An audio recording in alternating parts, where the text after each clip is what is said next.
I want to start a new message series, and before I do that, I want to acknowledge the virus that we've been dealing with now for 3/4 of a year that's affected all of our lives.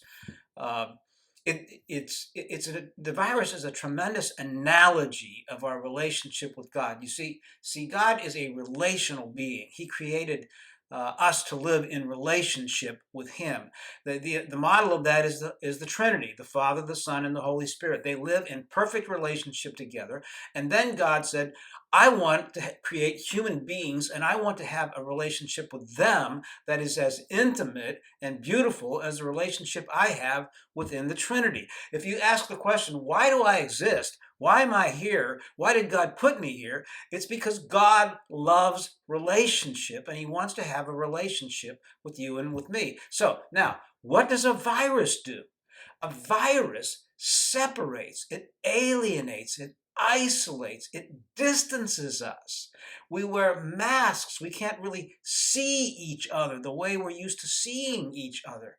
It's an amazing analogy of what happened between our relationship with God and what a virus does to us as human beings, as a community, and as a society, and as a culture. It separates, it alienates, it isolates. So here, we're going to look at a book by the name of Galatians, which is a beautiful example of how God restores and reconciles that which is broken. We live in a broken world with real problems. We're real lives, but we have a real God. And that God says, I want to restore you. I want to restore your world and bring you back into relationship with me. So if you're dealing with this virus or the world around us and you're scared or confused or afraid, this book is for you. So I believe that Galatians can make a difference in your life and in my life, especially in the times that we're living in right now.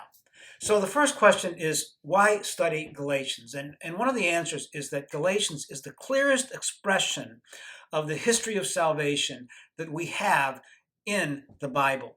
It's often been asked, if you were stranded on a desert island and you could only pick one book for the rest of your life to have on that desert island, one of the 66 books of the Bible, which book would you choose? And I would suggest to you that you would choose the book of Galatians, because Galatians is the consolidation of the book of Romans, which is the treatise that Paul gives tracing the history of salvation from Genesis all the way through Revelation. So he takes Romans as his great treatise, and then he condenses that down into 6 hard-hitting chapters in Galatians, which is the key to understanding all else of the Bible. What we're saying is this, that God acts in history, and then God interprets that action in history. He doesn't ask us, so I did something in history, my son died on the cross. Now, how do you feel about that? Or what is your interpretation of that? No, God doesn't do that. God says, I act in history, and then I interpret that which I have done in history. For instance, we have the Gospels, which are the Acts of Jesus Christ and John the Baptist, and we have the book of the Acts of the Apostles. God is acting. Then he takes the rest of the New Testament, the epistles, and he interprets and explains his actions in a way in which we can understand for ourselves, our faith, our lives, and our future. And I'm making the case that in all of that explanation, Paul is using Galatians to say, if you really want to get it all, master this book. It's the roadmap of Christianity. Just 6 short chapters, and in it is everything you need to know to get to where you want to go and to understand all the fullness of God's riches and his blessings for us as human beings. You know, I believe that if you master Galatians, if you master these 6 chapters, I believe that you will have the key to unlock the treasure chest to the rest of the Bible, from Genesis to Revelation. It's called the Magna Carta of belief. It's all about the basic issue of how is one saved and how is one sanctified and ultimately glorified with God in heaven. It is the key to unlock all of the Bible. Luther's great work in 1535 was on his 2-volume work on the book of Galatians. It was the book that set all Europe on fire with Reformation. And Luther said when he would teach Galatians, he would say, let him who understands Galatians and the distinctions between law and gospel, law and grace, let that person who understands that sit at the head of the table and call that person a doctor of Holy Scriptures. Doctor of Holy Scriptures. You know, when I was in seminary, one of my professors said to me, Stu, you can... there's several ways you can read a book. You can skim it, you can read it, you can learn it, and you can master it. Skim, read, learn, master. And I'm challenging all of us in this series to master in 6 short chapters this book of Galatians. I had another professor in seminary tell me when he would ask us to write these long essays, he would say, now, when you write this essay, I'm not really concerned about what you think or what you feel. I'm not worried about your conclusions. I really don't need to hear those because, quite frankly, you're not smart enough for me to care what you have to say. When you write an essay for me, I want you to write about what other people have said about the topic. I want you to master the great minds of Christianity and tell me what they have to say. And maybe when you're done with all of that and mastering their understanding and their minds, maybe you can have some thoughts of your own that I might be interested in hearing. And I used to love to hear him say that several times throughout the course of a semester. So we're not so concerned here about what we think or how we interpret things. We want to know what God thinks. We want to know the mind of God. We want to study God's ideas. And so we're going to take a look at what I believe to be the greatest mind of Christianity, a man who was born to be great, as we study this book of Galatians. Well, there's a second reason why we study Galatians. Not only does it give us a close look at the history of our faith and what we believe, but secondly, it gives us a close look at one of the greatest minds of all of Christianity, a man born for greatness. Galatians begins, chapter 1, verse 1, Paulos Apostolos. He's in an angry mood and he wants to explain who he is. And so first he uses his Greek name. Now, Paul had 3 names and 1 title. The first name is Paulos. It's his Greek name. Paul is a Hellenist.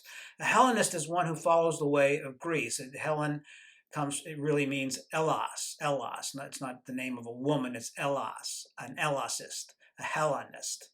It's someone who resurrects and revives the teachings of ancient Greece and the Greek philosophers. The classical period of Greek history was from 600 to 300 BC. And in that time, it was the height of the Greek culture. They influenced art, literature, music, theater, architecture, sculpture, music, math, science. You name it. The Greeks had it. They were enormous thinkers. They had ideas about things. They loved to understand how things worked. And so the Hellenists are the revival of the ancient Greek study and understanding between 600 to 300. The way we got to Paul in his time period was through Philip of Macedonia. If you'll remember that Philip defeated Greece in Athens in 338 BC. And when he did that, his son later, Alexander the Great, came along and conquered the whole known world. At that time, Persia, Asia Minor, Syria, Egypt, Mesopotamia, Afghanistan, Iran, Iraq. He just conquered that whole region. And when he conquered that whole region, Alexander the Great brought in to that region the Hellenistic philosophy, music, art, literature, architecture. He brought all of that into those areas. He was a Hellenist. In fact, Alexander the Great studied under Aristotle. He was well-schooled in classical Greek thought.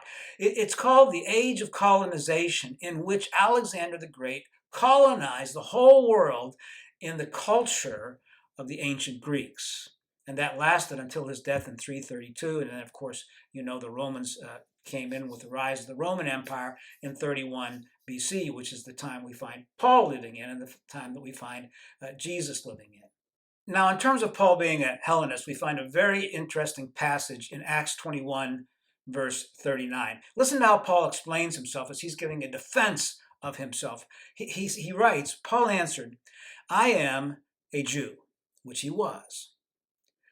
I am from Tarsus in Cilicia, a citizen of no ordinary city. That is, a citizen of a great city.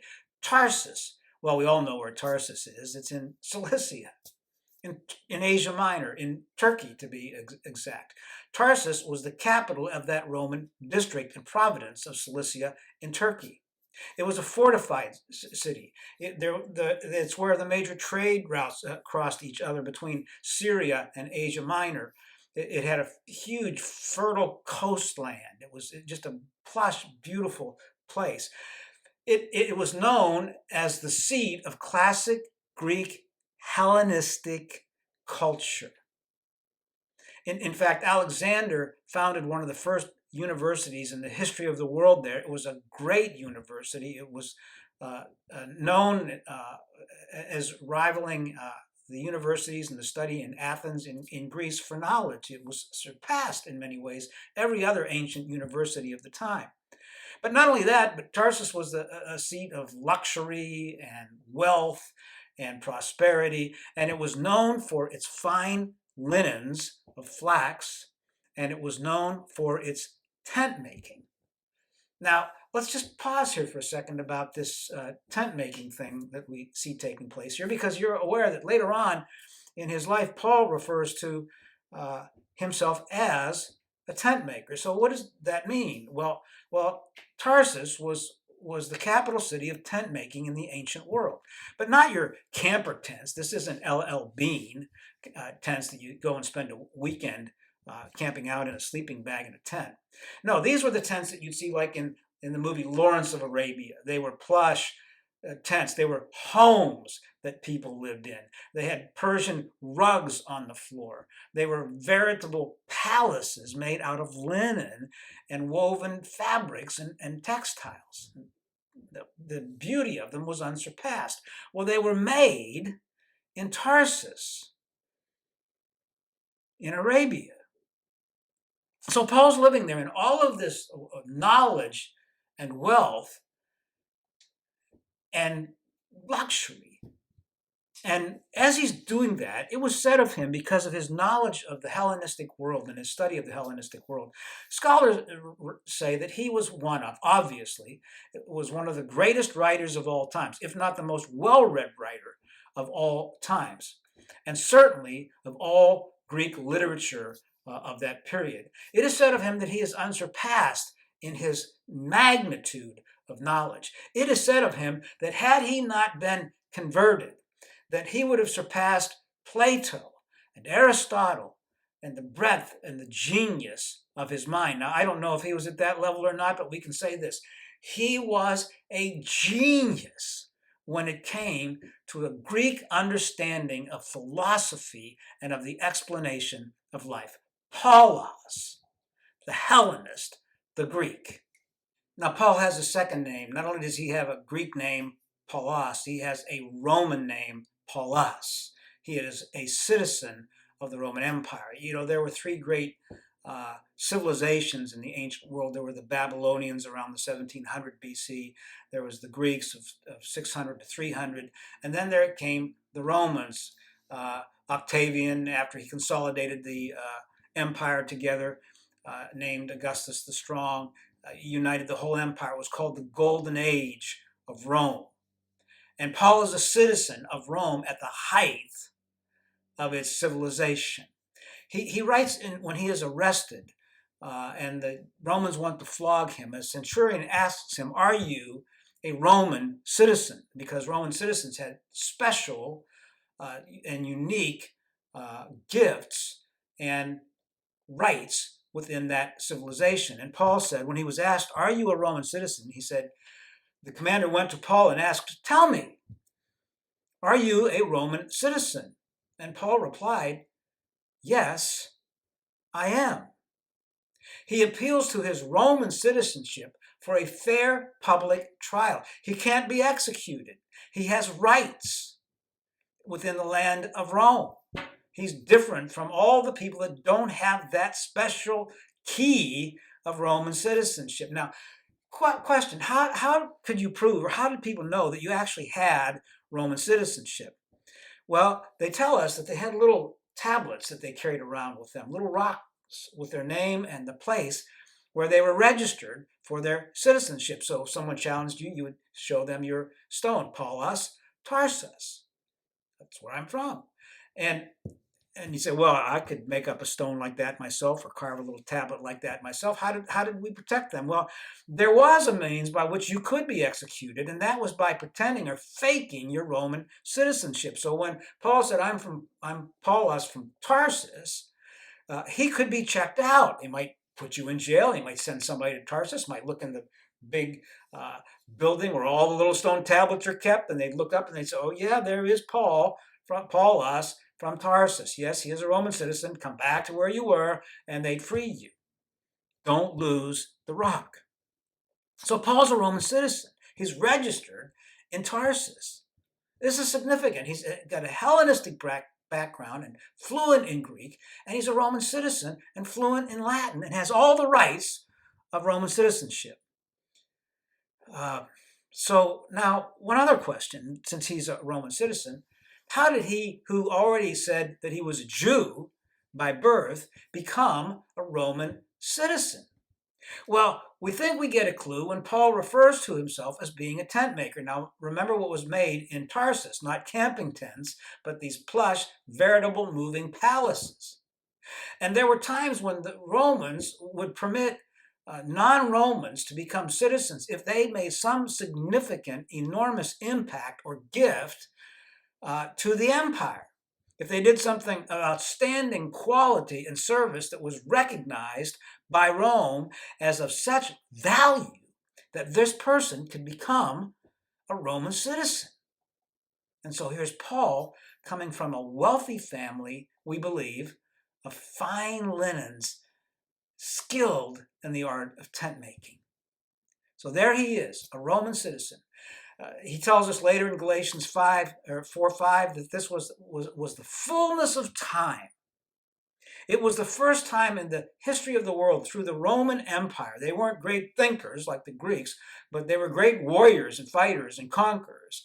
And it was the first time that the whole world was united under one emperor, under one government, under one language, under one law, under one currency, under one system of transportation where roads networked the whole Roman Empire. It was an amazing time for an individual to be born in, especially one born to live in greatness. So Paul has a Greek name, Paulos. He has a Roman name, Paulos, and he has one other name. Paul's third name is his Hebrew name, Saul. Isn't it interesting that he is named after the first king of Israel, Saul? And Paul's going to make the claim that he becomes the Hebrew of the Hebrews. On his defense on the stairs of the Antonian fortress when he is attacked by the Jews, he writes these words in Acts 22, verse 3. He writes again, and he reiterates what he's already said in Acts 21:39.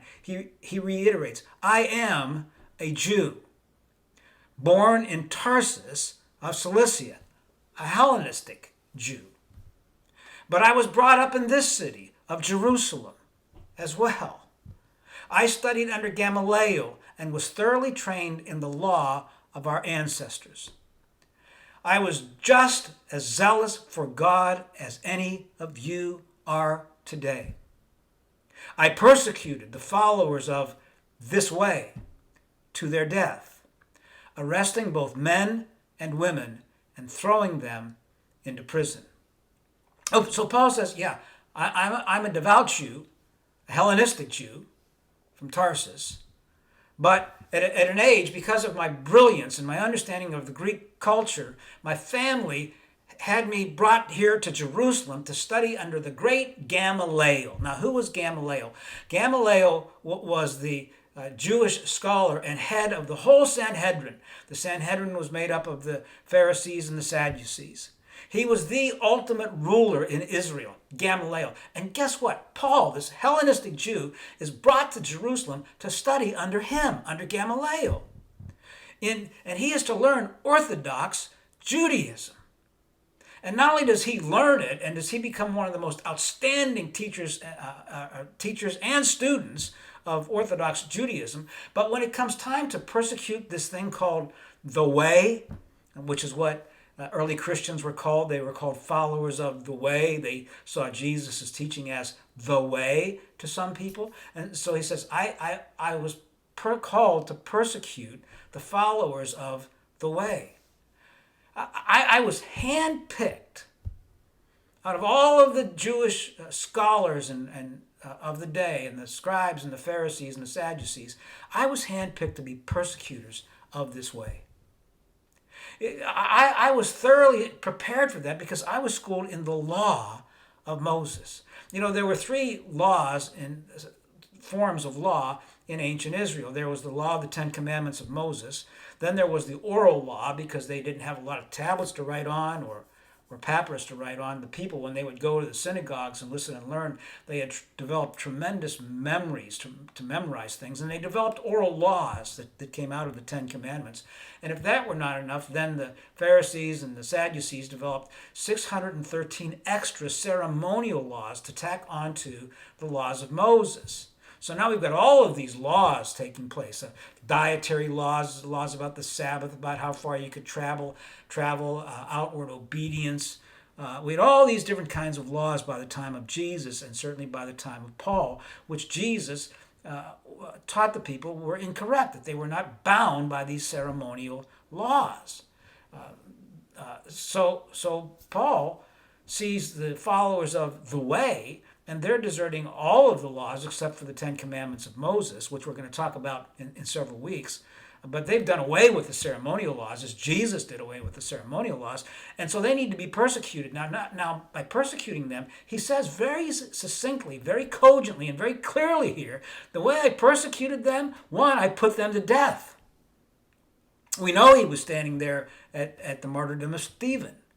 He put them to death. This great Christian scholar and man that we read about today, his hands and his clothing were stained with the blood of the followers of the Way. Brutal death. Horrifying deaths. Horrific deaths. And not only that, but he took men and women and he threw them into prison. What strikes me about that is it wasn't just men, but he threw the women into prison as well. What about their children? If you were a believer at the time of Paul, you were under great persecution. In fact, throughout the last 2,000 years, Christianity has been more under persecution than it's been free to worship.